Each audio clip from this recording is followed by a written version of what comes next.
নমস্কার বন্ধুরা, welcome to ইউনিকন। Kolkata Knight Riders IPL playoffs কি সিনারিও সেই নিয়ে একটু আলোচনা করব, তারই সঙ্গে কালকের ম্যাচ নিয়েও একটু কথাবার্তা বলবো। তবে সবার আগে কেকেআর দলটার প্রশংসা করব। মানে ফার্স্ট হাফ আইপিএলের পর কে ভেবেছিল যে 13টা ম্যাচ শেষ হবার পর পাঞ্জাব কিংস এবং কলকাতা নাইট রাইডার্স দুটো দলই সমান পয়েন্টে থাকবে। এবং ক্রেডিট অবশ্যই দিতে হবে, কারণ লাস্ট 7টা ম্যাচে 6টা ম্যাচ জেতা অত খারাপ শুরু করার পর ইজি নয়। এবং সেই জায়গাতে অবভিয়াসলি তোমার আমরা একটা সময় অবধি ক্যাপ্টেন কোচেদের অনেক সমালোচনা করেছি, বাট কামব্যাকের জন্য তাদেরকেও কিছুটা ক্রেডিট দিতে হবে। কারণ রাহানে বারবারই যেটা এসে বলছে যে আমরা বারবার হারলেও আমাদের ড্রেসিং রুমের পরিস্থিতি খারাপ হয়নি। এটা একটা পজিটিভ ব্যাপার। যে স্ট্র্যাটেজি নিয়ে তো ভাই অনেক প্রশ্ন ছিল, স্ট্র্যাটেজি এই টিমটার অনেকবারই ভুলভাল হয়েছে। যেমন এই সৌরভ দুবের মতো প্লেয়ার এতটা লেট কিভাবে এলো, সেটাই সব থেকে বড় প্রশ্ন, যে তার আগে কিভাবে নবদীপ সাইনের মতো প্লেয়ার খেলে গেল। কিন্তু তারপরও যে তারা ড্রেসিং রুমটাকে ঠিকঠাক রাখতে পেরেছিল, এটা একটা বড় পজিটিভ। কারণ একটা টিম যখন হারতে শুরু করে তাদের শোল্ডার ডাউন হয়ে যায়, এবং সেই সময় যদি ড্রেসিং রুমের পরিস্থিতিও খারাপ হয়ে যায়, সেই টিমটার পক্ষে কামব্যাক করা সম্ভব হয় না। বাট ডেফিনেটলি একটা ব্রেক রাজস্থান ম্যাচটা জয়ের পর সেটাও কলকাতাকে হেল্প করেছে। সেন ওয়াটসনকে আমরা বলতে শুনছিলাম আগের দিন ম্যাচের সময় যে প্রথমে যখন আমরা সবাই নতুন নতুন কোচিং স্টাফ এবং অনেক নতুন প্লেয়ারও এসেছে, তো কোন প্লেয়ার কোন রোলে অ্যাকচুয়ালি ফিট করবে, কে আমাদের কিভাবে হেল্প করতে পারে, আমরা সেটা ঠিকঠাক করতে পারিনি। বাট যখন সময় গিয়েছে আমরা প্লেয়ারদের সেটেল করতে পেরেছি। যেমন ক্যামেরুন গ্রিন 3-এ ব্যাট করেছে, 6-এও ব্যাট করেছে, তারপর গিয়ে 4 নম্বর জায়গাটায় সেটেল হয়েছে। সেটাই বলছে আর কি, যে কোন প্লেয়ার আমাদের কি অফার করতে পারে, কিভাবে তাদেরকে সেটেল করতে পেরেছি আমরা, সেইগুলোই হয়তো সেকেন্ড হাফে এসে আমাদের কামব্যাকের জন্য হেল্প করেছে।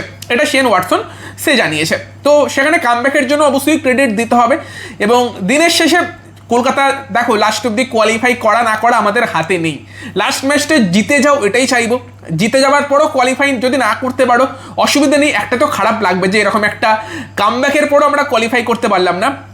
বাট খুশি থাকবো, এই কামব্যাকটাই খুশি থাকবো। এবং এই কামব্যাকটাকে নিয়ে পরের মরশুম চলো, পরের মরশুমটাকে টার্গেট করো ভালো করার। কিছু চেঞ্জ অবশ্যই টিমে দরকার। রাহানে তাকে সরাতে হবে, কিছু করার নেই। কারণ অবভিয়াসলি বয়স হয়েছে, অনেক টেকনিকও ফল্ট এখন আমরা রাহানে দেখতে পাচ্ছি। বাট ঠিক আছে, তো পরের মরশুমের কথা সেগুলো নিয়ে পরে আলোচনা করব। এখন আমাদের ফোকাস পরের দিন কলকাতা নাইট রাইডার্সের কোয়ালিফিকেশনের সিনারিও কি।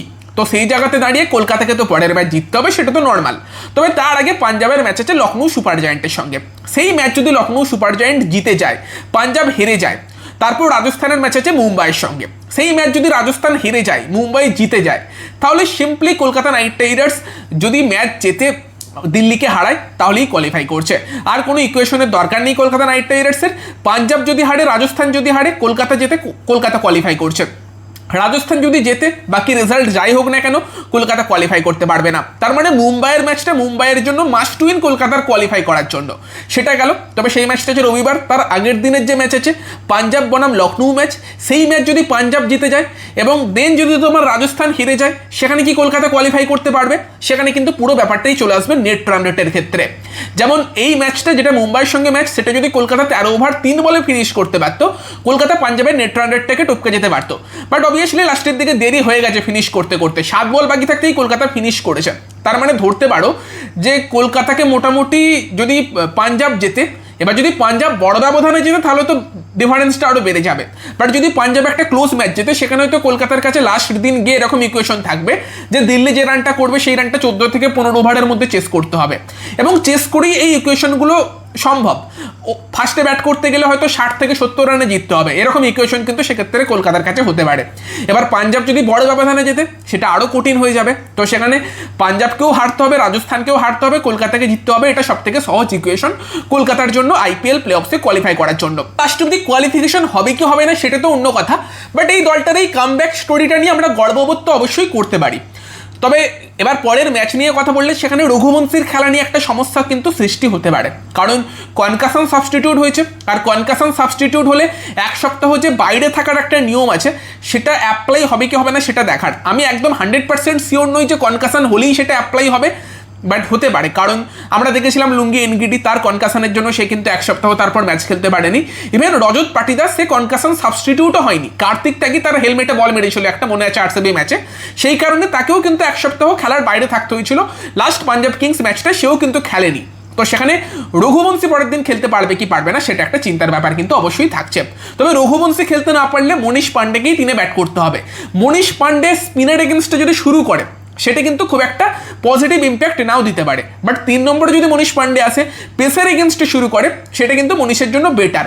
মনীষ পান্ডে যখন ভালো খেলতো কলকাতার হয়ে তখন এটাই স্ট্র্যাটেজি ছিল, সে শুরুর দিকে আসতো, প্রথমে পেসকে মারতো, তারপর স্পিনের এগেনস্টে অনেক বেশি কমফোর্টেবল হয়ে যেত এবং এখনও পেসের এগেনস্টে তার খেলাটা ঠিকই আছে। পান্ডে 5 বা 6 এলে হয়তো সেটা কলকাতার জন্য ডিফিকাল্ট, বাট পান্ডে 3 এসে কাজ ম্যানেজ করে দিতে পারবে।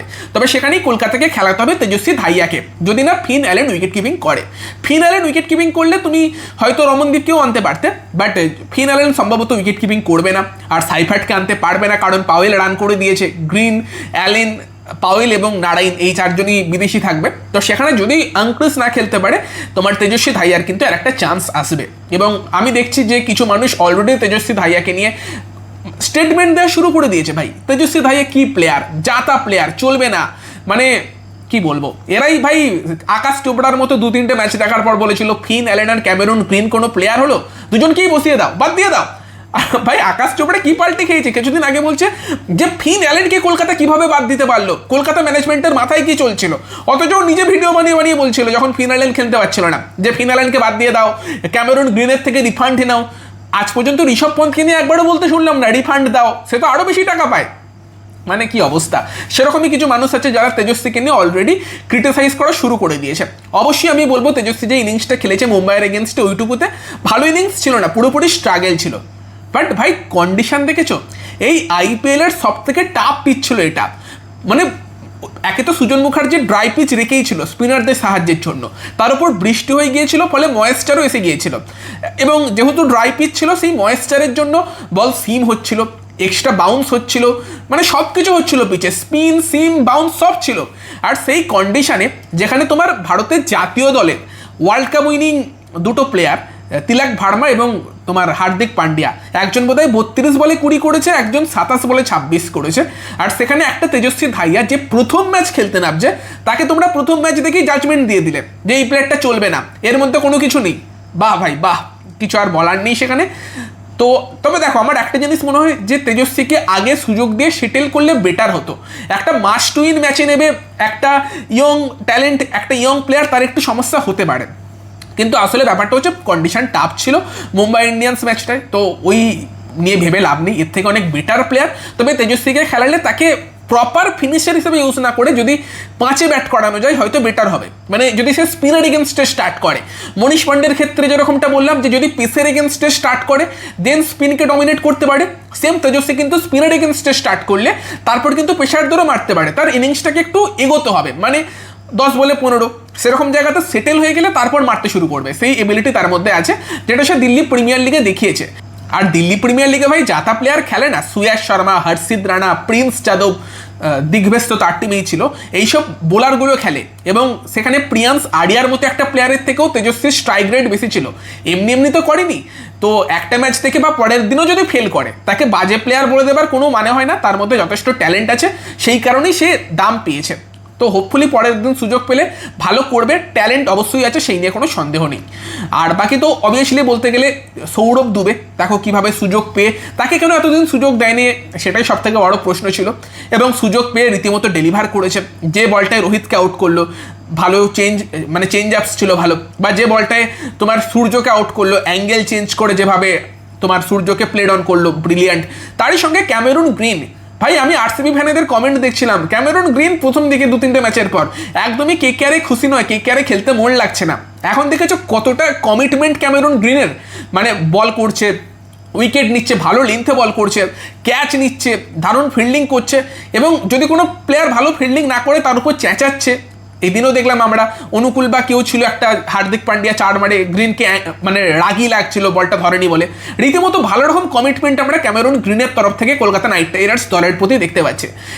টিম প্লেয়ার ভাই ক্যামেরুন গ্রিন, সেটা তোমাকে মানতে হবে, এবং খেলাটাকে সে এনজয় করছে। তো সেখানে অবভিয়াসলি এই গ্রিন, অ্যালেন এই প্লেয়ারগুলোকে মিস করবো যদি পরের দিনের পর কলকাতার এগোতে না পারে, বাট ডেফিনেটলি একটা ভালো ভবিষ্যতের আশা আমরা করতে পারি।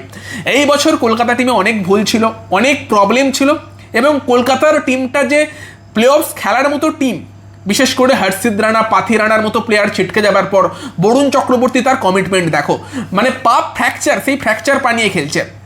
তো সেখানে প্লেয়ারদের দলের প্রতি একটা ভালো করার ইচ্ছা আছে, যেটা আমরা অ্যাপ্রিসিয়েট করতে পারি। লাস্ট অব্দি কোয়ালিফাই করি বা না করি, ঠিক আছে শুরুটা ভালো হয়নি, প্রথম দিকে অনেক কিছু ভুল ছিল, বাট প্লেয়াররা দলের জন্য খেলছে, ব্যাজের জন্য খেলছে, কলকাতা নাইট রাইডার্স নামটার জন্য খেলছে। অনেক প্লেয়ার তো আছে যারা কেকেআর আমার রেকগনাইজেশন পায়নি তাই আমি কেকেআর ছেড়ে দিয়েছি, এরকমও তো প্লেয়ার আছে। বাট এই প্লেয়ারগুলো কিন্তু খুব খারাপ সময়েও দারুণ কমিটমেন্ট দেখিয়েছে। মনীষ পান্ডের মতো প্লেয়ার, রবমান পাওয়েলের মতো প্লেয়ার বা ক্যামেরন গ্রিনের মতো প্লেয়ার, অন ফিল্ড যে কমিটমেন্ট, রিঙ্কু সিং তো আছে, বা বরুণ চক্রবর্তী যেভাবে আর কি এখন বল করছে, এগুলো কমিটমেন্ট দেখায়। লাস্ট অব্দি রেজাল্টের থেকেও এইগুলো একটা বড় ব্যাপার, যে আমরা জিতছি কি জিতছি না সেটা তো একটা অন্য কথা, জিততে তো আমরা সবাই চাই, বাট প্লেয়াররা কি চেষ্টা করছে না।